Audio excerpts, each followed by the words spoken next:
Next witness is Daniel Bongino. Daniel Bongino has served with both the New York Police Department and the United States Secret Service.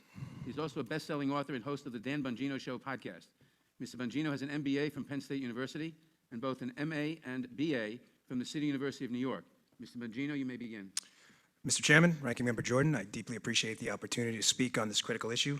Ms. Underwood-Brooks, Mr. Floyd, deeply sorry for your loss. I can only hope you take some solace in the justice that we all pray is to come. I mean that. That was a tough video to watch for all of us. Police Officer Dan O'Sullivan, he was a friend of mine. We went through the police academy together. Sadly, we lost touch when we graduated, so we were both assigned to separate precincts, different areas of the city of New York.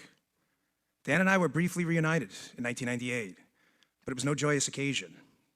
I was reunited with Dan in a hospital in Queens, where he was hospitalized with devastating injuries after pulling over, off duty, to assist a driver in a critical emergency situation.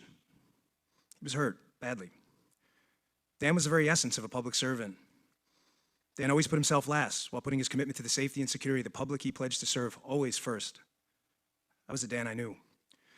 During my employment with both the NYPD and the United States Secret Service, I had the honor and profound privilege of working with agents and police officers who had committed themselves to a higher cause. Just like Dan, I met so many of these committed public servants that sadly, I can't even recall all their names anymore.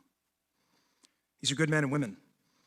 Yes, as with any profession, there are officers, no question, who aren't suited for the job. Some will cause trouble, sometimes worse. We've seen that. But in my experience, this is rare and becoming rare. The special agents I work with and remain friends with to this day in the Secret Service joined members of the NYPD and New York City Fire Department on that tragic day of September 11, 2001. You know what they did? They sprinted into those burning buildings and personally escorted people out. As we all know, those buildings collapsed, taking many of those brave NYPD and FDNY souls with them. Those brave souls were running into the buildings. Everyone else was evacuating. These are the types of people I was honored and deeply privileged to work with. Public safety came first. Everything else came second. Sometimes even their own families.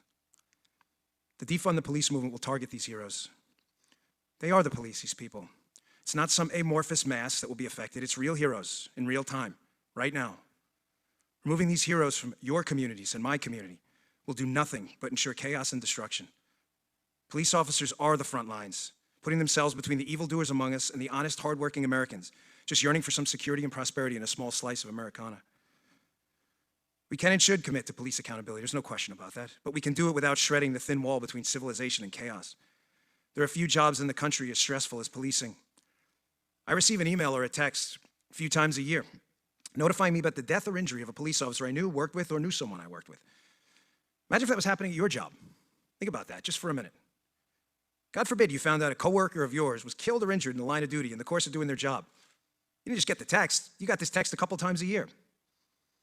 That's policing. That's what they do. They risk their own lives for yours. I'll say in closing, I spoke at an event for police officers years ago, and a spouse of one of these heroes said this. She said, the most wonderful sound in the world for the spouse of a police officer is the sound of Velcro at night. Maybe saying, why Velcro? Because it's how a police officer's body armor is secured to their bodies. And when that body armor comes off and that sound echoes in their ears, the families of these heroes know that they're finally home safely.